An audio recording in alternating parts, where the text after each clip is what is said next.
바울은 빌립보에서 억울하게 고소를 당하고 모진매를 맞았습니다. 그리고 감옥에 갇혔지요. 바울은 감옥에서 하나님 앞에 탄식하며 기도했습니다. 그러나 기도하는 중에 감옥 안에도 복음이 필요하다는 사실을 그가 깨닫게 되면서 그의 기도는 감사로 바뀌었고 또 기쁨의 찬송을 드릴 수 있게 되었습니다. 그의 기도와 또 그들의 기도와 찬송은 감옥 안의 모든 죄수들이 들었습니다. 그리고 그 감옥에 일어난 지진과 같은 현상으로 인해서 결국 간수와 그 간수 집의 모든 가족들이 복음을 받고 세례를 받으며 구원의 백성이 될 수 있는 놀라운 역사가 일어났지요. 이런 역사가 놀라운 현상이 하나님으로 인해 일어난 이후에 그 다음 날 감옥의 상관들은 바울과 실라를 이제 석방하고자 했습니다. 그러나 바울은 이렇게 석방되면 자신들이 죄인이 되고 그렇게 되면 빌립보에서 계속해서 복음이 전파되고 성도들이 신앙의 삶을 살아가기에 어려운 상황이 생길 수 있다라고 판단을 해서 자신이 로마 시민권자임을 드러냈습니다.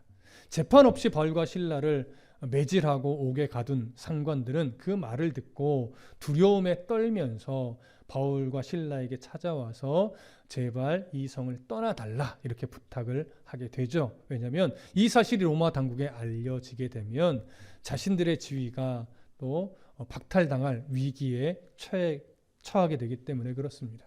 그래서 바울과 실라는 이런 상황으로 인해서 이제 빌립보 안에서 그래도 교회와 성도들이 큰 어려움을 겪지는 않게 되겠다라고 판단을 하고 루디아의 집으로 가서 성도들을 만나 위로하고 권면한 이후에 이제 누가와 디모데는 빌립보에 계속 있으면서 말씀으로 양육하게 하고 이제 바울과 실라 자신들은 빌립보에서 나가게 되죠.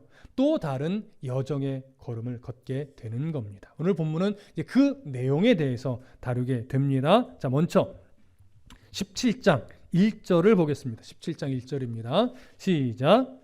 그들이 암비볼리와 아볼로니아로 다녀가 데살로니가에 이르니 거기 유대인의 회당이 있는지라. 자, 빌립보를 나온 바울과 실라는 암비볼리와 아볼로니아라고 하는 도시를 지나쳐서 경유해서 데살로니가로 갔다라고 합니다. 자, 빌립보에서 암비볼리 대략 53km의 여정입니다. 또한 암비볼리아에서 아볼로니아까지 대략 43km의 여정입니다. 그리고 아볼로니아에서 데살로니가까지 대략 64km의 여정입니다. 합치면 거의 160km 정도의 여정인데 이 여정은요 매우 구불구불한 길도 있고 또 험한 산길도 있습니다. 그러다 보니까 만일 말을 타고 갔다면 대략 3일길, 걸어서 갔다면 훨씬 더 오래 걸렸을 것으로 보여집니다. 근데 이 여정 암비볼리를 지나 아볼로니아를 거쳐서 데살로니가까지 가게 되는 이 여정에서 볼 수 있는 중요한 특징이 하나 있는데 이 세 도시가 모두 에그나티아 도로상에 위치해 있다라고 하는 사실입니다.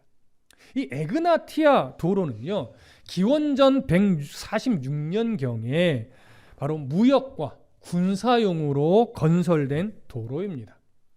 마게도냐 지역의 지도상으로 보면 바로 북쪽 그리스의 동과 서를 관통하는 도로가 돼요. 그래서 이것이 왜 로마의 입장에서 중요한 도로가 되느냐?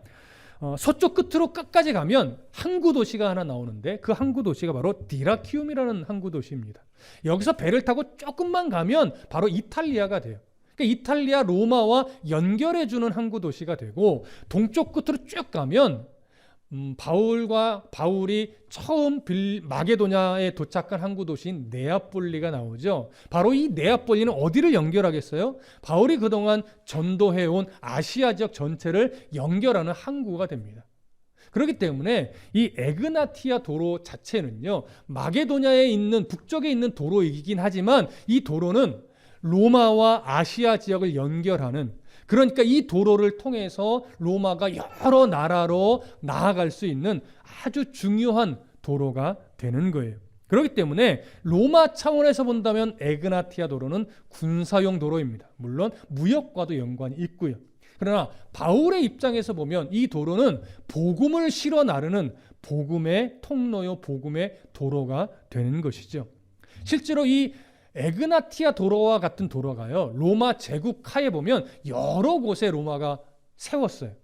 이유는 그래야 자기들이 이 여러 지역들을 통제하고 다스리는데 효과적이기 때문에. 자, 그런데 놀랍게도 이 도로들이 바울의 입장에서는 복음을 위해 다닐 수 있는 너무나 효과적인 도로가 되었던 것이죠.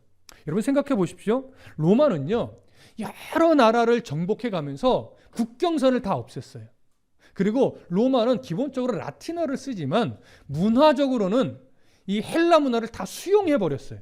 그래서 정치적인 공문서에는 다 라틴어를 기록하지만 일상적인 언어는 헬라어를 쓰게 했어요. 그리스 언어를 쓰게 했어요. 근데 보십시오. 바울은 로마 시민권자이죠. 헬라어에 능통하죠. 근데 이런 바울이 복음을 받고 예수 그리스도를 믿는 그리스도인이 되었으며 이방인을 위한 선교사가 됐어요. 그러니 국경이 없어졌죠. 근데 바울은 로마 시민권자죠. 거기다가 헬라어에 능통하죠. 못 갈 도시가 없는 거예요. 그것도 도로가 정비되어 있으니 주요 도로를 찾아다니기에 어려움도 없어요.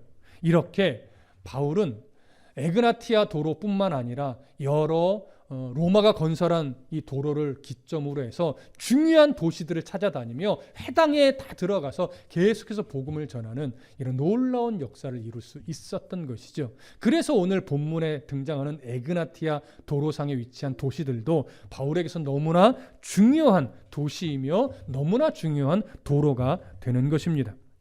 이렇게 바울과 실라는 그 에그나티아 도로를 기준으로 해서 바로 네아폴리에 도착하고 빌립보에 사역을 한 다음에 이제 암비볼리와 아볼리아라는 도시를 거쳐서 데살로니아까지 갔어요. 근데 상황적으로 이렇게 문맥을 보면 암비볼리와 아볼로니아에서는 복음은 전하지 않았던 것으로 봅니다. 그냥 잠시 하루씩은 머물렀을지 모르겠지만 그저 지나쳐서 그냥 간 것으로 여겨져요. 왜냐하면 학자들은 이 두 도시에는 회당이 없었을 것이다, 이렇게 이야기를 합니다. 그렇게 봐도 무방할 것 같습니다.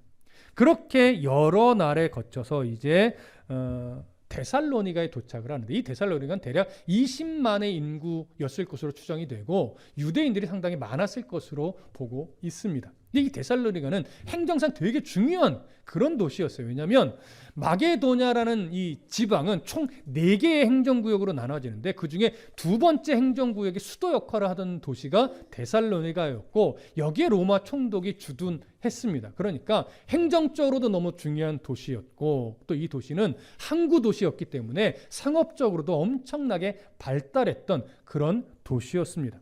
그러니 이런 도시는 사람이 많고 정치적으로, 행정적으로 또 상업적으로 중요하게 또 발달된 도시였으니 이곳에서 이곳 회당에 많은 사람들이 몰렸을 것이고 여기서 복음을 전하면 효과적인 사역이 될 수 있을 것으로 여겨집니다. 그래서 바울이 이제 데살로니가를 다음 전도 지역으로 선택한 것으로 보이죠. 이제 그 데살로니가에서 복음을 전하는 장면으로 들어갑니다. 2절과 3절 함께 읽겠습니다. 시작.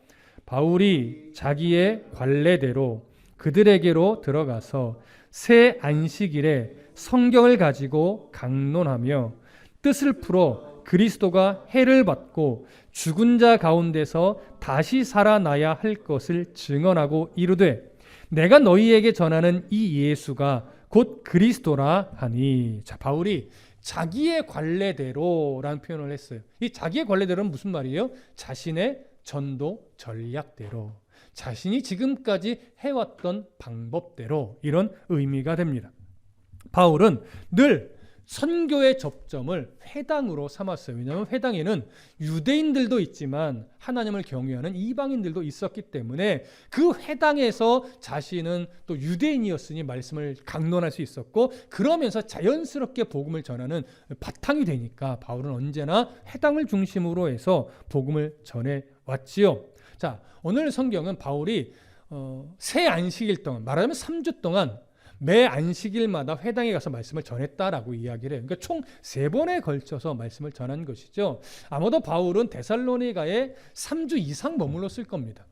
데살로니가 전서의 내용을 보면 바울이 데살로니가에 있을 때 빌립보 성도들에게 2번 이상 어떤 경제적 지원금을 받았다라고 하는 기록을 있어요. 그런 것을 볼 때 3주만 머무른 것은 아니고 3주 이상 머물렀는데 가자마자 이제 안식일에 복음을 전하면서 3번에 걸쳐서 매 안식일마다 회당을 찾아가서 복음을 전하며 강론했던 것으로 여겨집니다. 그런데 오늘 성경 그 모습을 이렇게 표현해요.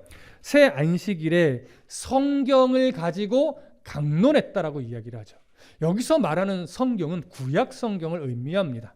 당시에는 이제 두루마리에 쓰여진 성경이지요. 그 성경을 가지고 강론했는데 그 강론의 모습이 어땠느냐? 3절에 보면 이렇게 설명을 해요. 뜻을 풀어 그리스도가 해를 받고 죽은 자 가운데서 다시 살아나야 할 것을 증언하고 이르되 내가 너희에게 전하는 이 예수가 곧 그리스도라. 이것이 바울이 전하는 복음의 핵심이었어요. 자, 바울이 전하는 이 복음의 모습을 잘 상상해 보면 이렇습니다. 바울은 먼저 구약 성경을 읽죠. 근데 구약 성경 중에서도 메시아에 대해서 예언된 구절들을 읽었을 거예요. 그리고 나서 이 구절이 어떤 의미인지를 풀어 설명했을 겁니다.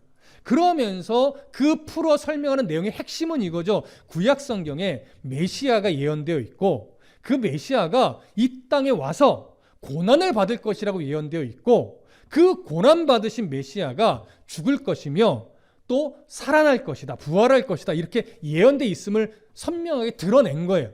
그 다음에 최종적인 결론은 뭐예요?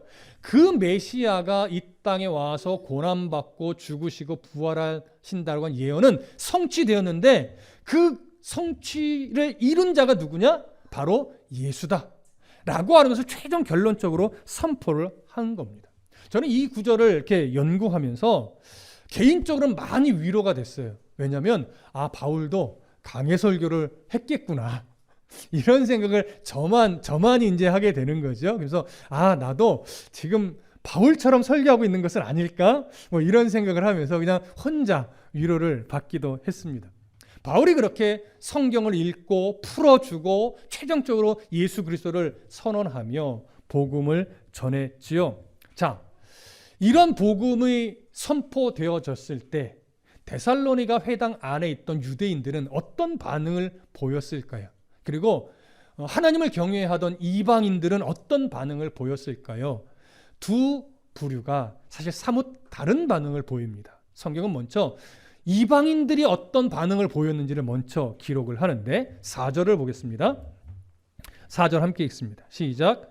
그 중에 어떤 사람 곧 경건한 헬라인의 큰 무리와 적지 않은 귀부인도 권함을 받고 바울과 실라를 따르나. 자, 여기 보면 이방인들에 대한 이야기를 먼저 하죠. 그 중에 어떤 사람, 그러니까 복음을 들은 사람들 중에 경건한 헬라인의 큰 무리, 이방인들이죠. 큰 무리가 복음을 수용했다는 얘기예요. 근데 그 헬라인들 안에는 또 어떤 부류도 있냐면 적지 않은 귀부인들도 있대요. 여러분, 이 귀부인들 아마도 사회적으로 지도자급에 있는 인사의 부인들로 여겨집니다. 그러니까 이들 또한 데살로니가라고 하는 이 도시 안에서는 나름대로 영향력을 갖고 있는 거죠. 자, 이런 이들은 여러분 이 데살로니가에 있는 회당의 지도자들의 입장에서는 나름 큰 도움이 되는 이들이에요. 그런데 그들이 지금 이제 누구를 따르게 된 거예요? 바울을 따르게 된 거예요. 바울이 전하는 복음을 듣고 이들이 회심해서 예수를 믿는 자들이 됐다는 얘기예요.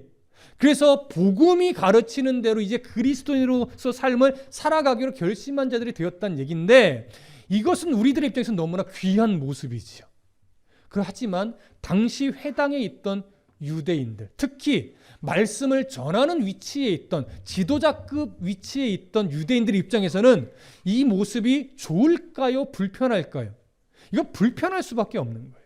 왜냐하면 회당에 여러모로 유익이 됐던 이방인들이, 그것도 귀부인들이 회당에 계속 이제 자리를 잡고 있어야 되는데 그의 마음이 누구에게 가버렸어요? 바울과 실라에게 가버렸단 말이에요. 그래서 그리스도인이 되었단 말이에요. 아마도 어느 순간 이제 회당에 나오지 않았을 수도 있어요. 그러니까 이 유대인들이 불편해지고 마음에 뭐가 일어날까요? 시기함이 일어나게 되죠. 그것이 바로 5절의 내용입니다. 함께 읽어볼까요? 5절 시작.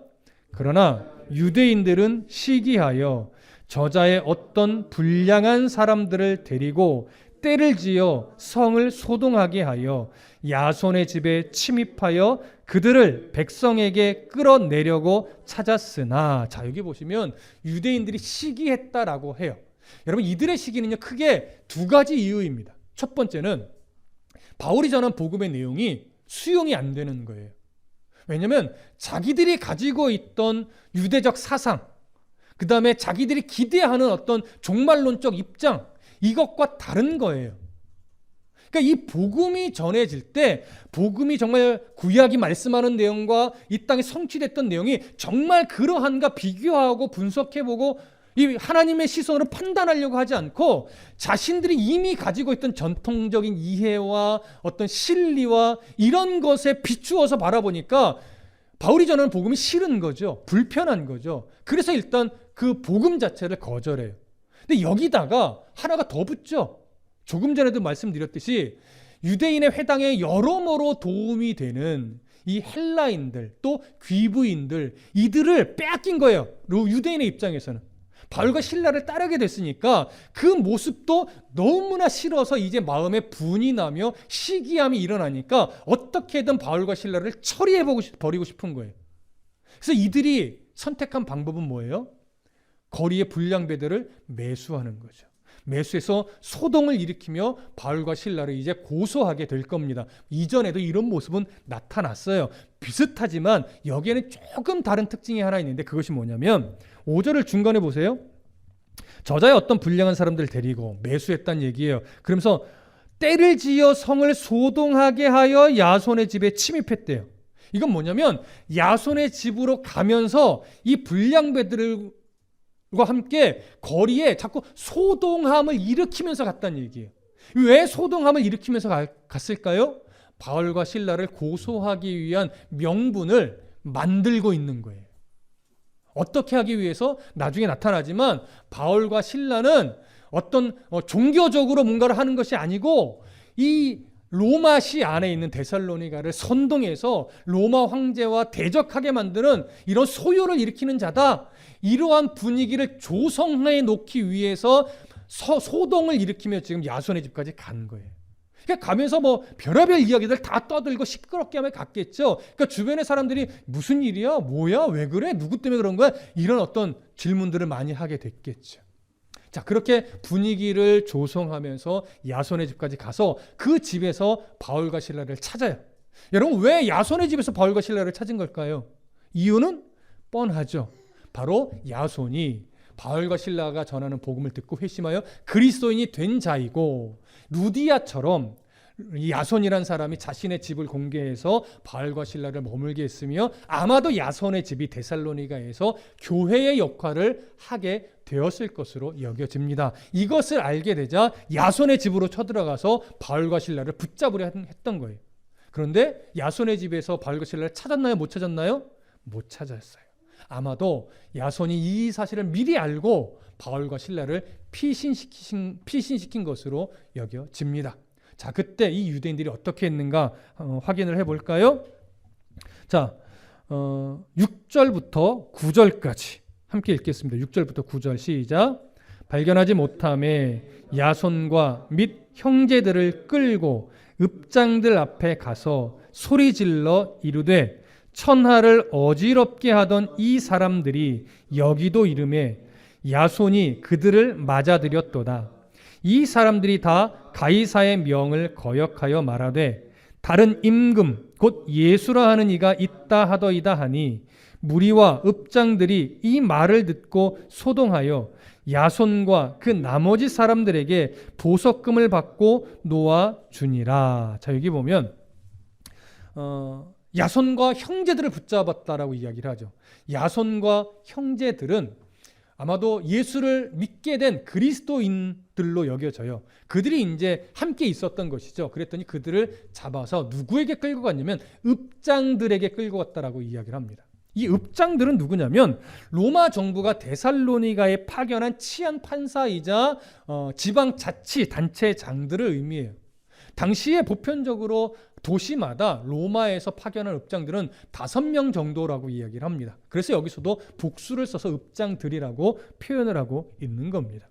자, 이 읍장들이 하는 아주 중요한 업무는 뭐냐면 자신들이 파견된 지방에서 어떤 반란이나 소요가 일어나지 않도록 감시하고 통제하는 것이 사실은 실질적 업무였어요. 이런 읍장들에게 바로 유대인들이 야손과 형제들을 붙잡아서 무엇이라고 이야기를 하냐면 천하를 어지럽게 하던 이 사람들이 여기도 이름에 야손이 그들을 맞아들였도다. 이 사람들이 다 가이사의 명을 거역하여 말하되 다른 임금 곧 예수라 하는 이가 있다 하더이다. 이렇게 고소를 해요. 그러니까 결국 바울과 실라를 어떤 사람들로 만든 거냐면 하나님을 전하는 종교적인 어떤 선교 활동을 하는 자가 아니라 로마 황제를 대적하여 로마 황제를 숭배하지 못하게 하고 새로운 왕을 추대하려고 정치적으로 지금 음모를 꾸미는 반란자, 이런 무리로 바꾸어 버린 거예요. 그렇게 고발을 합니다. 그러니까 지금 종교적인 일을 정치적인 일로 둔갑시켜서 고발을 한 것이죠. 그리고 야손과 이 형제들은 그러한 바울과 실라를 받아들인 자로서 동조한 자이니 똑같이 악한 자들이다, 이렇게 이제 여기고 붙잡아 온 거예요. 자, 이들은 바울이 전한 복음의 진리, 그 중심, 메시지, 여기에 전혀 관심이 없어요. 오직 자신들의 이해 타산과 자신들의 어떤 전통적 입장, 이것과 바울이 전하는 복음이 부딪히고 여러 헬라인들과 귀부인들을 빼앗긴 것에 대한 분노함을 가지고 이 상황을 정치적인 문제로 왜곡시켜서 고발을 하면서 바울과 실라를 내쫓으려고 지금 하고 있는 겁니다. 그런데 이 말을 듣자 읍장들이 뭐 했대요? 8절을 보면 무리와 읍장들이 이 말을 듣고 소동했대요. 전후 사정 살펴보지 않고 소동 먼저 했어요. 왜요? 소요를 일으킨다라고 말하니까 자신들이 주된 업무의 가장 핵심적인 내용인데 여기서 이제 이 사람들이 뭔가 불안감을 갖는 거죠. 가만 놔둬서는 안 되겠네? 그러다 보니까 마음에 화가 먼저 난 거예요. 하지만 문제는 뭐냐면 정작 바울과 실라가 있어요, 없어요? 없어요. 그리고 야손과 그 무리들이 정말 그런 일에 동조했다라고는 명확한 증거도 없어요. 바울과 실라라면 유대인이니까 일단 뭐 매를 대고 빌립보에서처럼 매를 치고 옥에 가둘 수 있지만 이들은 헬라인이란 말이에요. 그러니까 이 헬라인들은 함부로 그렇게 할 수가 없는 거예요. 그래서 일단락 짓기 위해서 어떻게 했어요? 오늘 9절을 보니까 야손과 그 나머지 사람들에게 보석금을 받고 놓아주니라, 이렇게 되어 있어요. 여러분, 단순하게 돈을 받고 놓아주는 차원으로 끝난 일일까요? 그렇지 않아요. 성경은 정확하게 언급은 하고 있지 않지만 다음 절에서 형제들이 바울과 실라를 베레아로 급히 보낸 것으로 보아 아마도 학자들은 대부분 이렇게 이야기를 합니다. 이들이 보석금을 받고 놓아줄 때 그냥 내보낸 것이 아니라 바울과 실라를 데살로니가에서 빨리 내보내라. 그렇지 않고 우리 눈에 띄면 무슨 일이 벌어질지 모른다라고 협박을 하고 보낸 것으로 여겨져요. 그렇지 않으면 다음 절에서 이야기하는 베레아로 이들을 급히 보내는 일이 말이 안 되게 되는 것이죠. 자, 그래서 대부분 학자들은 그것을 주장하고 저도 그 상황적으로 동의를 합니다.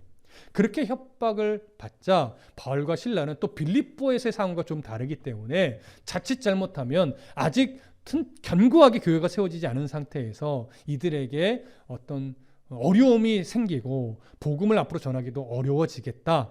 일단은 이 자리를 피하고 나중에 기회를 봐서 다시 돌아와 이들에게 말씀을 가르치고 교회를 견고하게 세워야 되겠다, 이렇게 판단을 한 것으로 여겨져요. 그러니까 이때도 나름 복음을 위해서 판단을 하고 데살로니가를 떠나게 되는 것이죠.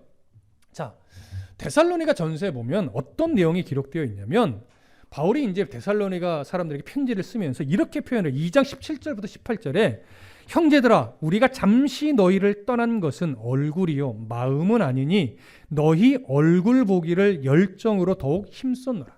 그러므로 나 바울은 한 번 두 번 너희에게 가고자 하였으나 사탄이 우리를 막았도다. 이렇게 기록을 해요. 이것을 보면 어쩔 수 없이 잠시 데살로니가를 나왔지만 할 수만 있으면 빨리 가서 그들과 더 깊이 교제하고 말씀을 가르치고 싶었던 것으로 여겨져요. 그런데 그것이 여의치 않아서 데살로니가 전서를 쓸 때까지도 아직 바울은 데살로니가에 가지 못했던 것으로 여겨집니다. 데살로니가의 이 야손과 그의 형제들 또한 이런 상황이 딱 닥치자 바울과 실라를 원망하거나 이러지 않았어요. 오히려 그들을 지키기 위해서 베레아 지역으로 안내하고 보내는 이런 모습을 볼 수 있지요. 그렇게 어쩔 수 없이 바울과 실라는 데살로니가를 나와서 베레아 지역으로 가게 됩니다. 자, 10절부터 12절 함께 보겠습니다. 10절부터 12절 함께 읽습니다. 시작. 밤에 형제들이 곧 바울과 실라를 베레아로 보내니 그들이 이르러 유대인의 회당에 들어가니라. 베레아에 있는 사람들은 데살로니가에 있는 사람들보다 더 너그러워서 간절한 마음으로 말씀을 받고 이것이 그러한가 하여 날마다 성경을 상고하므로 그 중에 믿는 사람이 많고 또 헬라의 귀부인과 남자가 적지 아니하나. 자, 바울과 실라가 이제 데살로니가를 나와서 간 곳이 어디냐면 아마 야손이 안내를 했을 것 같은데, 그러니까 여기로 가는 게 좋겠습니다라고 이야기를 해준 것으로 여겨지는데 그곳이 베레아였어요. 근데 놀랍게도 베레아에도 회당이 있었던 거예요. 그러니까 베레아는 원래 가고자 했던 전도 지역이 아니었던 거예요. 이 상황 때문에 우연히 가게 된 도시였는데 이 도시에도 회당이 있어서 바울은 실망하지 않고 회당에 들어가서 복음을 전했는데 이 베레아는요, 빌립보나 데살로니가와 전혀 다르게 유대인들도 헬라인들도 바울이 전한 복음을 아주 편견 없이 듣고 정말 고민하고 상고한 다음에 이것이 그러한가 상고한 이후에 수용하고 예수 그리스도를 믿는 무리가 된 거예요. 그것이 바로 12절의 얘기예요. 그 중에 믿는 사람이 많고, 이건 유대인을 말해요.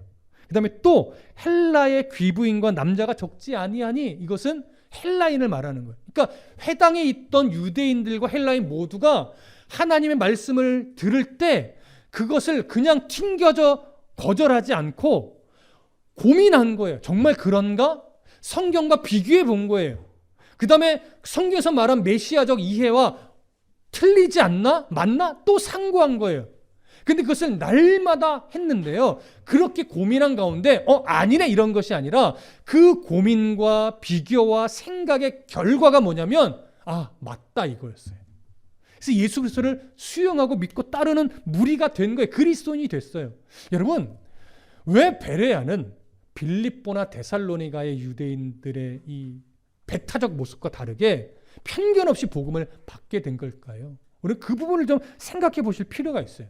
여러분, 이 11절을 보면 저자가 아주 중요한 특징 하나를 기록하는데 그것이 뭐냐면 11절 보세요. 베레아에 있는 사람들은 데살로니가에 있는 사람들보다 더 너그러워서 이렇게 되어 있죠. 사실요, 문장으로 보면 베레아 사람들보다 더 이런 편이 없어도 문장이 더 괜찮아요. 그렇게 봐도 이렇게 할 수 있죠. 베레아에 있는 사람들은 너그러워서 간절한 마음으로 말씀을 받고 이것이 그러한가요? 날마다 성경을 상고함으로 이렇게 해도 큰 문제 없단 말이에요. 그런데 어디와 일부러 의도적으로 비교를 해요? 데살로니가의 모습과 의도적으로 비교를 해요. 왜요? 여기에 중요한 저자의 의도가 있는 거죠. 자, 데살로니가는 기본적으로 우리가 지금 보아서 알듯이 성향 자체가 어떠냐면 유대인들이건 이방인들이건 거친 정치적 성향을 갖고 있어요. 그리고 학문적으로도 매우 이기적인 학문적 태도를 가지고 있었어요. 그러니까 자신들이 이미 가지고 있던 어떤 기준과 이해와 다르면 정말 그러한가에 대한 고민을 하지 않고 무조건 배타적이 되는 것이고, 자신들의 정치적 이해와 실리를 따라서 바울을 대적하는 상황까지도 나타난 거예요. 근데 그러한 그들의 배타적 모습, 실리적인 모습과 달리 이 베레아 지역 사람들은요, 정치적인 실리나 자신들의 선입견이나 어떤 편견을 가지고 복음을 받지 않았단 얘기예요. 그럼 여러분, 베레아 지역 사람들은 왜 편견을 갖지 않고 수용적인 태도를 가질 수 있었던 걸까요? 그 이유가 있죠. 여러분 지도를 보시면 아시겠지만 베레아라고 하는 이 도시가 에그나티아 도로 상에 있습니까? 멀리 떨어져 있습니까? 여러분, 에그나티아 도로와 떨어져 있어요. 데살로니가를 기준으로 본다면 남서쪽으로 대략 73km 떨어져 있는 도시예요. 그러니까 에그나티아 도로에서 떨어져 있다는 얘기는 정치적으로 중요한 도시로 여기지 않을 수 있는 도시란 얘기예요. 거기다가 이 베레아는요, 베르미우스라고 하는 산내 기슭에 있어요. 산 기슭에 있는 조그만 마을, 조그만 도시예요. 우리나라로 따지면 옛날에 영화에도 등장했던 동막골과 같은 그런 곳이에요. 그러니까 세상과 이렇게 깊은 막 교류가 있고 활발하게 막 번창하는 이런 도시가 아니란 얘기예요. 그래서 베레아는요, 에그나티아 도로상에서도 떨어져 있고 산 기슭에 외지어서 있는 아주 조그만 도시여서 정치적으로도 중요도가 매우 낮았고 상업적으로도 별로 활발하지 못한 도시였기 때문에 마게도냐 안에서 별로 주목받지 못했던 그런 소외된 도시였어요. 아마도 그래서 베레아 사람들이 정치적인 이해 타산이 없으니까 또 세상과 어떤 세상의 유행이나 경향에 막 물들어 있지 않으니까 아마도 순수한 정서를 유지할 수 있었던 것으로 여겨지고, 그러다 보니까 복음을 객관적으로 들을 수 있고 객관적으로 반응할 수 있는 바탕을 가지고 있었던 것으로 여겨집니다. 그래서 아마도 이것을 알고 야손이 바울과 실라를 베레아로 보내면 안전할 것이다, 이렇게 생각한 것이 아닌가 이렇게 여겨지죠. 자, 이런 성향을 가지고 있던 베레아 사람들은요, 편견 없이 들었다고 해요. 여기 너그럽다라고 번역된 헬라어가 편견 없이 바라봤다 이런 의미예요. 이해 타산을 가지고 바라보지 않고 편견 없이 바라본다면, 그러니까 편견 없이 그들의 복음을 들은 다음에 간절한 마음으로 말씀을 받았대요. 여기서 간절한 마음으로 받았다는 것은 그냥 무작정 받아들였다는 얘기가, 무작정 좋아했다는 얘기가 아니에요. 나름 그 듣고 있는 말씀을 진지하게 고찰한 거예요. 그러면서 정성스럽게 말씀을 받은 거죠. 그러니까 편견 없이 들었죠. 그리고 진지하게 그 말씀들을 고찰하면서 수용을 한 거예요. 그러면서 거기서 끝나지 않았어요. 집으로 돌아가서 이 들은 그 말씀이 정말 그러한가 날마다 성경을 상고했대요. 그러니까 내가 들은 그 말씀이 성경에서 말하는 바와 부합한가 다른가를 계속 고민하고 생각하고 비교해 본 거예요. 그렇게 적극적으로 말씀 앞에 딱 서서 비교하고 판단하고 생각하고 고민하니까 여러분, 성령이 가만히 있을까요? 그렇지 않죠. 성령이 그들 안에 역사해서 그들의 고민 속에 그들의 어떤 바르게 알고자 하는 마음 가운데 역사하셔서 그 말씀이 옳다라고 하는 것을 깨닫게 섭리해 주시는 거예요. 그랬더니 결국 이들이 어떤 모습이 되는 거예요? 오늘 성경에 있는 것처럼 12절, 그 중에 믿는 사람이 많고 헬라의 귀부인과 남자가 적지 않았다라고 말하는 거죠. 대부분의 상고했던 헬라 사람들, 유대인들이 그 고민의 끝에 성령의 도우심의 결과 메시아가 예수 그분이 맞구나 인정하게 된 것이고, 그로 인해서 그리스도인이 될 수 있었던 겁니다. 우리는 오늘 이렇게 베레아와 데살로니가를 비교하는 오늘 본문을 통해서 크게는 두 가지를 좀 확실하게 세워야 되는데, 그 첫 번째가 뭐냐? 우리들도 인생을 살면서 하나님의 말씀을 많이 듣고 예배하고 여러 종교적 신앙적 삶을 살아가는데 우리도 모르게 우리 안에 자리 잡은 편견이 있단 말이에요. 이런 그 편견은 보통 어떤 류의 편견이 되냐면, 나도 모르게 내 안에 딱 자리 잡은 그냥 전통적 이해, 올바른 신앙적 시선도 있겠지만 그냥 전통적으로 내 안에 가지고 있었던 이해들이 있단 말이에요. 그것을 그 시선으로 성경을 보면 때로는요, 성경에 진짜 진의를 못 보고 내가 가지고 있는 전통적 선입견 때문에 말씀이 안 들어올 수가 있어요. 이런 이것들을 우리가 많이 좀 부서뜨려야 돼요. 내가 가지고 있는 전통적 시선과 이해가 틀렸다는 것은 아니지만 그것이 정말 성경에서 말하는 바와 부합한가에 대한 고민을 끊임없이 하셔야 돼요. 그래서 성경과 다른 내가 좀 잘못된 전통적 이해를 갖고 있었다면 성경과 비교해서 틀린 것은 끊어버려야죠. 그러나 옳은 것은 어떻게 돼요? 끝까지 붙잡고 가야 되는 거예요. 이게 또 개신교적 입장이기도 해요. 그리고 또 우리를 편협되게 만드는 게 뭐가 있습니까? 바로 교회들의 잘못된 행태를 통해서 우리 안에 어떤 상처가 있거나 그러다 보면 이미 교회에 대해서 불편한 시선을 딱 가지게 되고 목회자를 통해서 어떤 상처를 받았거나 뭐 그러면 또 목회자에 대한 선입견이 생기고 상처가 생겨요. 또 성도들과의 관계에 있어서 어떤 상처를 받고 어떤 문제가 생기면 거기서 또 선입견이 생겨요. 그 상처들, 선입견을 안고 교회에 남아있는 사람도 있고 그런 일들 때문에 교회를 떠난 가나안 신자로 보통 표현되는 무리들도 있지요. 근데 그 무리들 안에 좀 안타까운 것은 뭐냐면 이런 이해가 딱 자리 잡아버리는 거예요. 교회 다 똑같아. 목회자들 다 욕심꾸러기야 똑같아. 예배 뭐 드리나 안 드리나 별반 다른 거 없더만 뭐 이런 식의 좀 아주 편협된 이해들이 딱 자리 잡아서 이것이 바뀌지 않는 이런 모습들이 있단 말이에요. 여러분, 교회가 완전할 수는 없어요. 하지만 모든 교회가 다 똑같은 건 아니에요. 목회자, 물론 실수도 많고 잘못도 많습니다.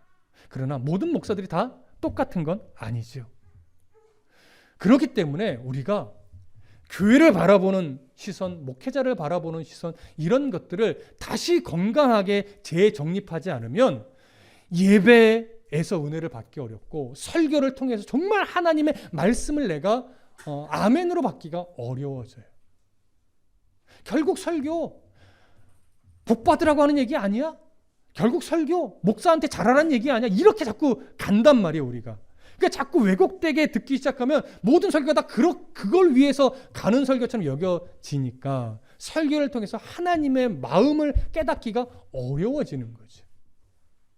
이런 그런 우리 안에 잘못 자리 잡은 편협된 시선들, 편협된 고정관념들, 편협된 이해타산들 이런 것들을 빨리 바꿔가야 돼요. 특히 교회를 나갈 때 자신의 어떤 이익과 실리를 위해서 나오게 되면 진짜 하나님의 말씀이 아니라 나를 사업적으로 나를 뭐 직장에서 내 성공을 위한 자꾸 도구가 돼버리는 아주 불편한 상황이 생기죠. 그런 것들에 대한 어떤 선입견들이 다 부서져야 됩니다.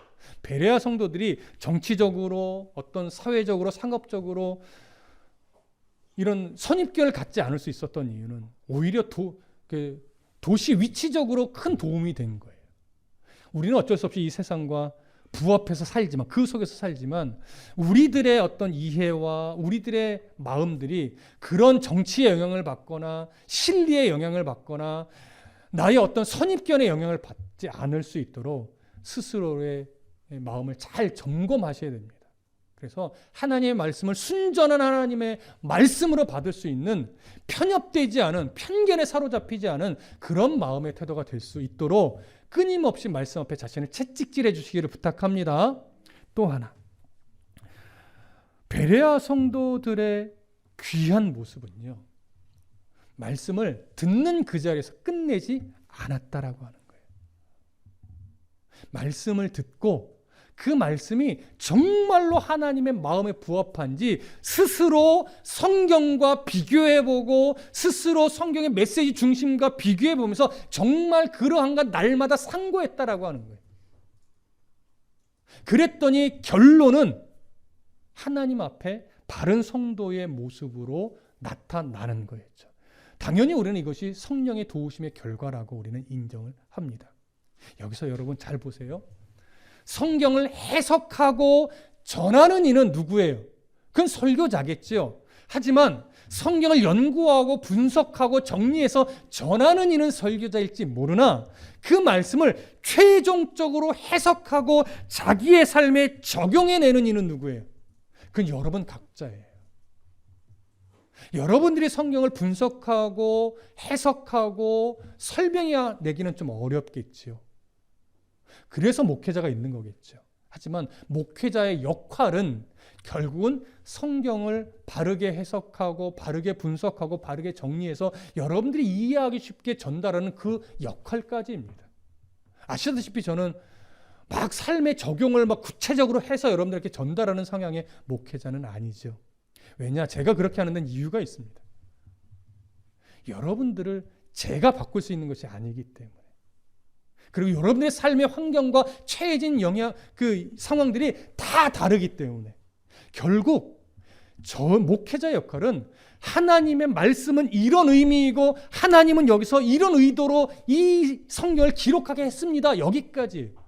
그러면 그 말씀을 여러분들이 아멘으로 받고 그렇다면 이 말씀에서 하나님이 내게 무슨 말씀을 하고 싶었던 것인가에 대한 깊은 고민들은 스스로 하셔야 돼요. 그럴 때 성령이 역사하셔서 여러분들을 바꿔주시고 여러분들을 위로하시고 여러분들의 삶을 변화시키시는 거예요. 제가 여러분들을 바꾸지 못합니다, 여러분. 잠시 위로는 줄 수 있겠죠. 그러나 그 위로는요, 여러분들의 삶을 바꾸고 영원한 평안을 주고 이럴 능력이 목회자에게는 없어요, 여러분. 목회자가 거기까지 하려고 그러는 거예요. 제가 볼 때는 욕심입니다. 목회자는 못해요, 그렇게.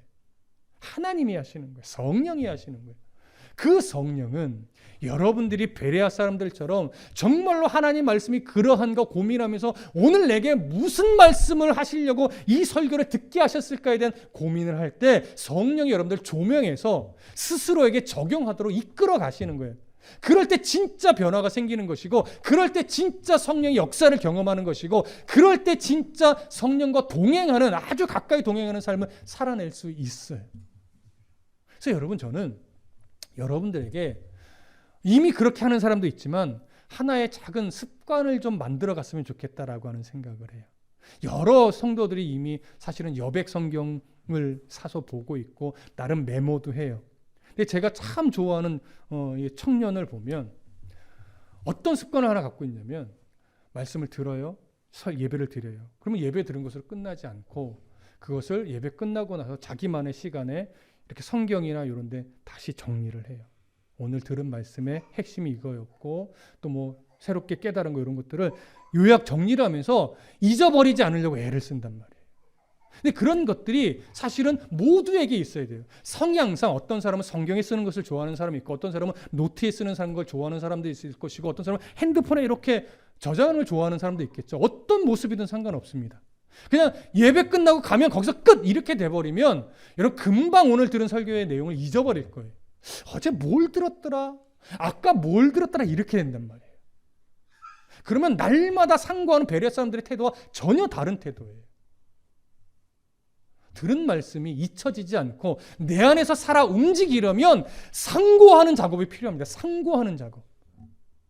그 상고가 뭐예요? 들은 자리에서 끝나는 것이 아니죠. 오늘 들은 말씀이 이러이러했는데 이것을 하나님 왜 듣게 하셨을까? 내게는 도대체 이것을 어떻게 적용해야 될까? 정말 그게 맞을까? 라고 하는 성경을 읽고 들은 말씀을 기억하고 또 메모하고 요약하고 정리하면서 그렇다면 나는 한 주 동안 이 말씀을 내 삶에 이렇게 적용해 봐야지 라고 고민하고 애쓰는 거죠. 물론 항상 적용점이 나와야 되는 건 아니에요. 오늘은 그냥 이랬구나. 은혜를 받은 것으로 끝날 수도 있어요. 하지만 성령의 이끄심을 따라 들은 말씀을 다시 되뇌이고 다시 고민해 보면서 정리하는 작업을 하는 것과 안 하는 것은 제가 볼 때는 너무나 큰 차이를 가져오게 됩니다. 여러분, 오늘 성경에 등장하는 베레아 사람들처럼 예배를 드릴 때 그 자리에서 그냥 그렇게 끝내지 마시고 항상 들은 말씀이 내 삶에 적용되고 투영되도록 날마다 그러한가 상고하는 그런 씨름을 해주시길 바랍니다. 그런 습관들을 내 안에 만들어 가도록 노력해 주시길 바랍니다. 그러면 말씀이 여러분들의 삶을 바꿀 겁니다. 말씀이 여러분들의 삶을 더 견고하게 세워갈 겁니다. 그러면 말씀이 항상 여러분들과 동행해서 성령과 동행한다는 것이 무엇인지 여러분들 느끼게 되실 겁니다. 그런 은혜가 저와 여러분들의 삶에 가득하기를 소망하고 축복합니다. 기도하겠습니다.